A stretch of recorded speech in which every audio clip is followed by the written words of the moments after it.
أعوذ بالله من الشيطان الرجيم بسم الله الرحمن الرحيم ليس البر أن تولوا وجوهكم قبل المشرق والمغرب ولكن البر من آمن بالله واليوم الآخر والملائكة والكتاب والنبيين وآتى المال على حبه ذوي القربى واليتامى والمساكين وابن السبيل والسائلين وفي الرقاب وأقام الصلاة وآتى الزكاة والموفون بعهدهم إذا عاهدوا والصابرين في البأساء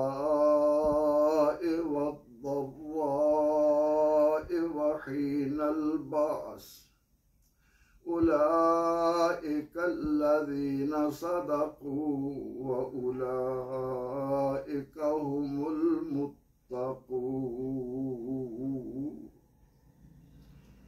صدق الله العظيم.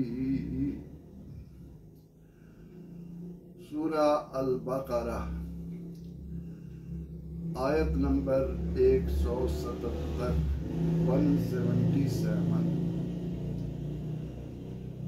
سب سے پہلے اس آیہ مبارکہ کے ایک ایک حرف اور ایک ایک کلمے کے معانی کو سامنے رکھنا ہے.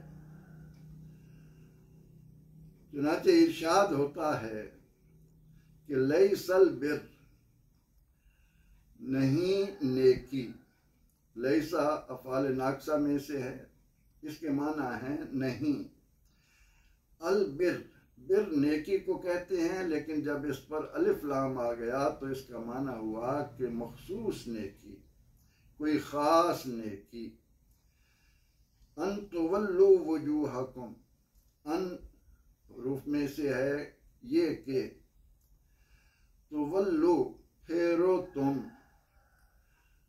یہ فعل مضارع میں سے ہے. ان شروع آ گیا اس لیے اس کے آخر میں نون نہیں لاتے. وجوہ وجہن کی جمع ہے، اس کے معنی ہیں چہرے. کم تمہارے، اپنے چہرے. قبل طرف کو کہتے ہیں، سمت. المشرق مشرق، والمغرب اور مغرب. ولیکن لیکن البر خاص نیکی یہ ہے کہ من آمن باللہ، جو ایمان لائے. من جو کوئی بھی، مرد ہے یا عورت، شرقی ہے یا غربی، کمزور ہے یا طاقتور، کوئی بھی جو ایمان لائے اللہ پر، والیوم الآخر اور آخرت کے دن پر. والملائکہ ملک کی جمع ہے فرشتے. والکتاب اور کتاب. والنبیین نبی کی جمع انبیاء کرام علیہ السلام.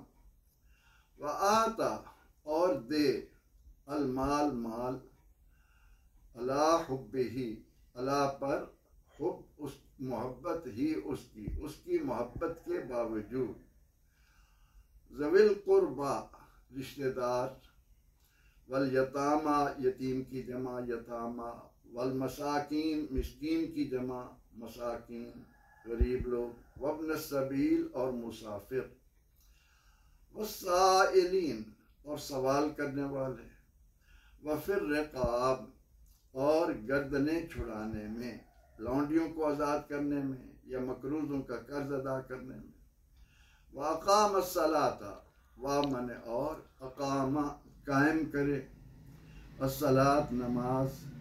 وآتا اور ادا کرے، الزکات زکات، والموفون اور پورا کرنے والے ہیں، بعہدہم، بے زیادہ ہے، عہد وعدے کو کہتے ہیں، ہم ان کے اپنے وعدے کو، اور اپنے عہد کو پورا کرنے والے ہیں، اذا عاہدوا، جب وعدہ کر لیں، اذا من جب، عاہدوا فعل ماضی ہے، وعدہ کیا انہوں نے، والصابرین، صابر کی جمع ہے، فاعل ہے، جمع اسم فاعل، صبر کرنے والے، فی البأسا، فی معنی میں، الباسا سختیاں، والضراء اور نقصانات، وحین الباس اور جنگ کے وقت، اولئک الذین صدقوا،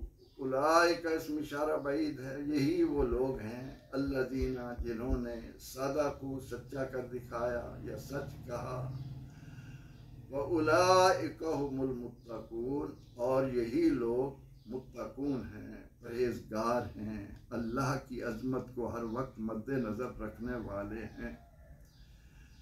اب اس آیہ مبارکہ کا با محاورہ ترجمہ یہ ہے، لَيْسَ الْبِرَّ أَن تُوَلُّوا وُجُوهَكُمْ قِبَلَ الْمَشْرِقِ وَالْمَغْرِبِ، نیکی محض یہ نہیں کہ تم اپنے چہرے مشرق یا مغرب کی طرف پھیر لو، وَلَكِنَّ الْبِرَّ، لیکن خاص نیکی، اصل نیکی کیا ہے؟ جو ایمان لائے اللہ پر، آخرت کے دن پر، فرشتوں پر اور انبیاء کرام علیہ السلام پر، وَآتَ الْمَالَ عَلَى حُبِّهِ ذَوِي الْقُرْبَى وَالْيَتَامَى وَالْمَسَاكِينِ وَابْنَ السَّبِيلِ، اور مال کی محبت کے باوجود اسے رشتہ داروں کو دے، یتیموں، مسکینوں، مسافروں، مانگنے والوں اور گردنوں کے چھڑانے میں، وَأَقَامَ الصَّلَاةَ وَآتَى الزَّكَاةَ اور نماز قائم کرے اور زکوٰۃ ادا کرے، وَالْمُوفُونَ بِعَہْدِهِمْ إِذَا عَاهَدُوا اور جب وعدہ کریں ان وعدوں کو پورا کرنے والے ہوں، اور سختی کے وقت، برے حالات میں، نقصانات کے وقت، انتہائی سختی جنگ کے وقت صبر سے کام لینے والے ہوں، یہی لوگ سچے ہیں اور یہی لوگ پرہیزگار ہیں۔ کیا خوبصورت فرامین ہیں ہمارے خالق و مالک کے۔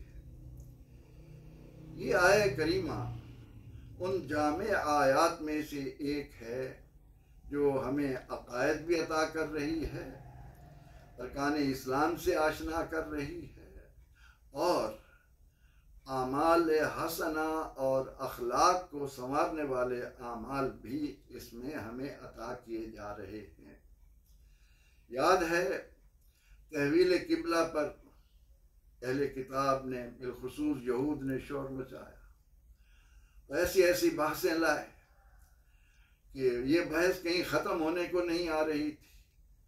پروردگار عالمین نے سمت کے بارے میں اتنا فرما کر کہ حقیقی نیکی محض یہ نہیں ہے کہ نیکی کرتے وقت تمہارا چہرہ مشرق کو ہے یا مغرب کو، وہ سمت تو ہم نے تمہیں ایک پہچان کے طور پر دی تاکہ تمہاری یکجہتی، تمہارا اتحاد، تمہارا ایک ہونا اس بات کو ظاہر کرتا رہے، اور تم اسی بات میں الجھ کر رہ گئے کہ مشرق کی سمت منہ کریں یا اس کی مغرب کی سمت منہ کریں، بیت المقدس کو منہ کریں یا خانہ کعبہ کو منہ کریں۔ فرمایا اس کا نیکی سے کوئی تعلق نہیں، یہ تو محض تمہیں ایک سمت عطا کی، اسی سمت کو اپنے لیے سب کچھ سمجھ کر ساری فکری عملی قوتیں اسی پر صرف کر دینا کہ ہمارا قبلہ کون سا ہونا چاہیے، نہیں، وہ تمہیں ایک حکم دیا۔ ہم نے اہل کتاب کو بیت المقدس کی مختلف سمتیں عطا کی، اور اپنے حبیب مکرم صلی اللہ علیہ وسلم کو بنائے کعبہ، سیدنا ابراہیم علیہ السلام کی تعمیر بیت اللہ قبلے کے طور پر عطا کر دیا۔ اب تم نے اس سے آگے بڑھنا ہے۔ آؤ ہم تمہیں بتاتے ہیں کہ تمہاری زندگی کا نظم کس طرح جامعیت کے پہلوؤں کو اپنے اندر لے سکتا ہے۔ اللہ نے تمہیں یہ جو زندگی عطا کی ہے اس کا مصرف اس انداز سے ہو کہ زندگی عطا کرنے والا خوش ہو، اور ہم اس کی بتائی ہوئی راہ پر اس طرح چلیں کہ وہ اعلان فرمائے کہ ہاں یہ لوگ سچے ہیں، یہ لوگ پرہیزگار ہیں، یہ لوگ مجھے ماننے والے ہیں، یہ میرے فرما بردار ہیں۔ اب وہ اعمال اور عقائد کیا ہیں؟ فرمایا کہ وَلَٰكِنَّ الْبِرَّ مَنْ آمَنَ بِاللَّهِ وَالْيَوْمِ الْآخِرِ وَالْمَلَائِكَةِ وَالْكِتَابِ وَالنَّبِيِّينَ۔ یہ ہیں اسلامی عقائد، ایمان کے بنیادی عقائد جن کو ہم کہتے ہیں، اور ان میں سے ایک ایک عقیدہ انسانی فلاح، انسان کی دنیا اور آخرت کی کامیابی کے سارے راز اپنے اندر لیے ہوئے ہے۔ اسلام کی عمارت 5 ارکان پر ہے، اور ایمان کی عمارت 5 بنیادی عقائد پر ہے۔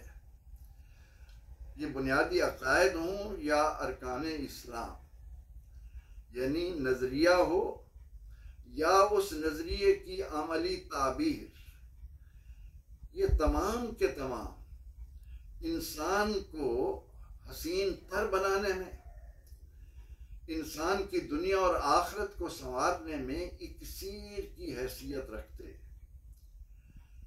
اگر ہم اسلام کے جو بنیادی عقائد ہیں ایمان کے، ان میں سے ایک ایک عقیدے کی جزیات میں جائیں، لیکن اس کے لیے وقت درکار ہے۔ بار بار یہ اعلانات قرآن کریم میں آپ کو ملتے رہیں گے۔ یہاں پر مقصود یہ ہے کہ اے بندگان خدا، اپنے آپ کو ان کاموں میں مصروف کرنے کی کوشش کرو جو تمہارے لیے مفید ہیں۔ ایسی بحثوں میں الجھنے کا کیا فائدہ؟ تم پانی میں مدانی مارتے رہو ساری زندگی، قبلہ بیت المقدس ہو یا خانہ کعبہ۔ او بھائی آؤ، ہم تمہیں بتاتے ہیں کہ حقیقی نیکی کس طرح حاصل کی جا سکتی ہے۔ حقیقی نیکی کو پانے کے لیے سب سے پہلا عمل یہ ہے کہ اپنے دماغ کو، اپنے دل کو، اپنی سوچ کو، اپنے نظریے کو پاکیزہ بنا لو۔ اور وہ پاکیزہ کیسے ہوگا؟ کہ تم اللہ کے وجود پر ایمان رکھو، اس کو اس کی ذات میں، صفات میں، اعمال میں یکتا مانو، اس کے خالق و مالک ہونے کو تسلیم کرتے ہوئے اپنے آپ کو اس کے احکامات کے آگے جھکانے والا بنا دو، اور اس کے بعد آخرت کے دن پر ایمان رکھو۔ اس چند روزہ زندگی میں ہم سے جو اعمال سرزد ہو رہے ہیں، ان کا نتیجہ، ان کا فیصلہ، اس کے لیے ایک دن اس نے مقرر کیا ہے۔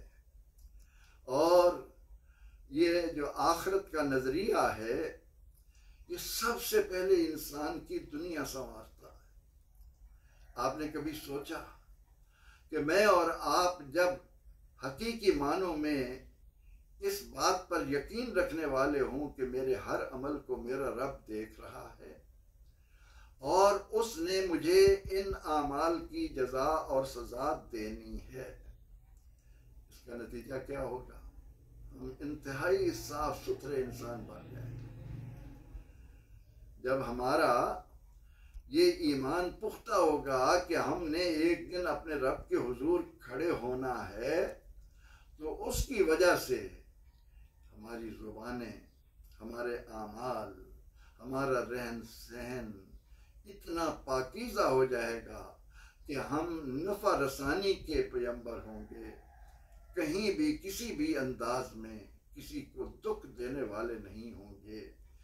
یہ عقیدہ کتنا اتنا خوبصورت ہے کہ انسان کو اس دنیا میں ظاہر اور باطن کو ایک دم نکھار دیتا ہے۔ انسان ہر طرح کے کھوٹ سے اپنے آپ کو پاک کر لیتا ہے اگر وہ نظریہ آخرت کو حقیقی روح کے ساتھ سمجھنے والا اور اس پر ایمان رکھنے والا بن جائے۔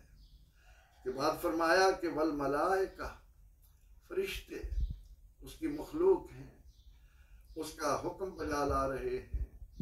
کتنی تعداد ہے اللہ کو معلوم ہے۔ اللہ یعلم جنود رب، اللہ ہی جانتا ہے کہ اس نے کتنے لشکر بنائے ہیں، اور ان لشکروں میں فرشتوں کا بھی ایک لشکر ہے جو کھانے پینے سے مبرہ ہیں، لیکن رات دن اللہ تعالیٰ کی فرما برداری اور اس کی تسبیح اور تقدیس بجا لانا ان کا کام ہے۔ ہمارا کام یہ ہے کہ ہم یہ مانیں کہ یہ مخلوق برحق ہے، اللہ نے انہیں جو ذمہ داریاں عطا کی ہیں وہ ان کو اسی انداز میں، اسی کی فرما برداری میں سر انجام دے رہے ہیں۔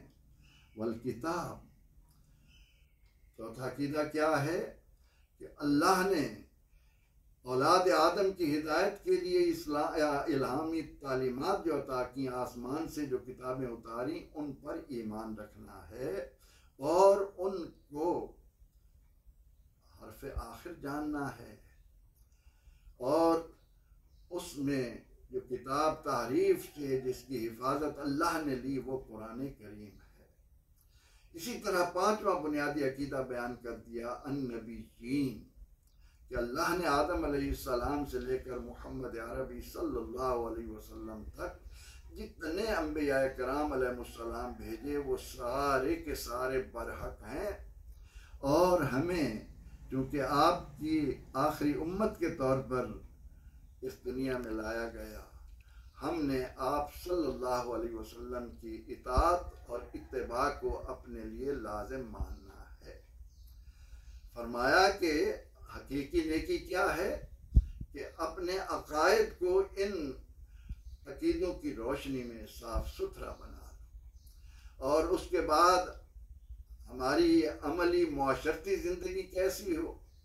آت المال علی حبہ ذوی القربی، فرمایا کہ اے بندے، جب تو دنیا میں آیا خالی ہاتھ، جب جائے گا خالی ہاتھ، اور مجھے معلوم ہے میں تمہارا خالق و مالک ہوں، میں جانتا ہوں کہ تمہارے دل میں مال کی محبت کتنی ہے، انہ لحب الخیر لشدید، لیکن ان تمام تر باتوں کے باوجود اپنی معاشرت کو معیشت کے اعتبار سے زیادہ اعتدال پر رکھنے کا بہترین طریقہ یہ ہے کہ خوب مال کماؤ جائز طریقے سے، لیکن اسے گن گن کر رکھنے کی بجائے سب سے پہلے اسے آسن انداز میں اپنے اوپر خرچ کرو۔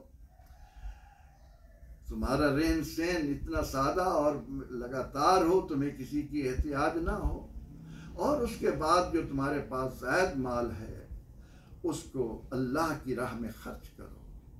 مال کی محبت کے باوجود اللہ نے تمہارے آس پاس تمہارے رشتہ داروں میں، یتیموں کی حالت میں، مسکینوں کی صورت میں، مسافروں کی صورت میں، اور جو ضرورت کے وقت انتہائی مجبوری کے تحت سوال کرتے ہیں ان کو اور گردنوں کو آزاد کرانے میں، یہ تمہارے مال کے اخراجات کی اطراف کا تعین کر دیا ہے۔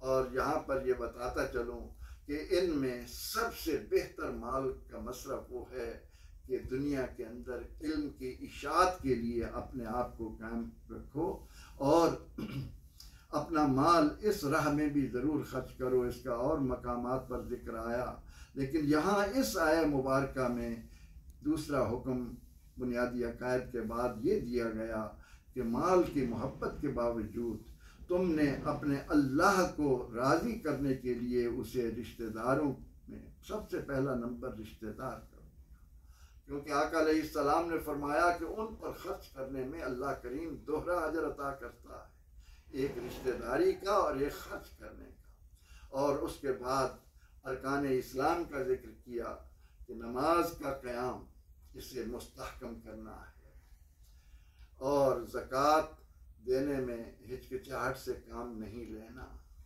اس کے بعد موفون بعہدہم، اخلاق حسنہ میں یہ ہے کہ اپنے کیے ہوئے عہد کا پاس رکھو، اسے ہر حال میں پورا کرو، اور اس کے بعد جو انسانی زندگی میں اونچ نیچ آتی ہے، حالات سدا قائم نہیں رہتے، کبھی دشمن کے ساتھ جنگ کا وقت آ جاتا ہے، کبھی انسان بیماریوں کا سامنا کرتا ہے، کبھی مالی طور پر مشکلات سے گزرتا ہے۔ تو جب کبھی بھی اس طرح کی راہیں آئیں تو ان میں تم نے صبر کا دامن ہاتھ سے نہیں چھوڑنا۔ وَالصَّابِرِينَ فِي الْبَأْسَاءِ وَالضَّرَّاءِ وَحِينَ الْبَأْسِ۔ اور سادہ لفظوں میں اس آیہ کریمہ کی اگر ہم تفسیر بیان کریں تو وہ یہ ہے کہ خلق محمدی اس زمن میں تمہارے لیے ایک مینار نور کے طور پر جگمگ جگمگ کر رہا ہے، اور اس نور کی کرنیں صحابہ کرام ہیں رضوان اللہ علیہم مجمعین، جو فائزون ہیں، کامیاب لوگ ہیں، مفلحون ہیں، فلاح پانے والے ہیں، ان کو اپنے لیے ایک مینار نور بناؤ، ان کو اپنے لیے ایک اتباع کا ایک راستہ اختیار کرنے کا اپنے لیے انتخاب کرو۔ فرمایا اولئک الذین صدقوا، وہ لوگ جو اپنے آپ کو ان عقائد سے، ان اعمال سے، ان ارکان اسلام سے مزین کر لیتے ہیں، اللہ رب العزت ان کے لیے اس آیہ کریمہ میں اعلان فرما رہا ہے کہ یہی لوگ سچے ہیں اور حقیقی معنوں میں اللہ کے ساتھ اپنے تعلق کو مضبوط بنا کر متقی کہلانے کے حقدار یہی ہیں۔ پروردگار عالمین ہمیں انتہائی اختصار کے ساتھ اس آیہ کریمہ کا جو میں نے آپ کے سامنے نچوڑ رکھنے کی کوشش کی، اس کو سمجھنے اور اپنی زندگیوں کو ان حقیقی نیکیوں کے لیے مخصوص کرنے کی توفیق عطا فرمائے۔ آمین۔ وآخر دعوانا ان الحمد للہ رب العالمین۔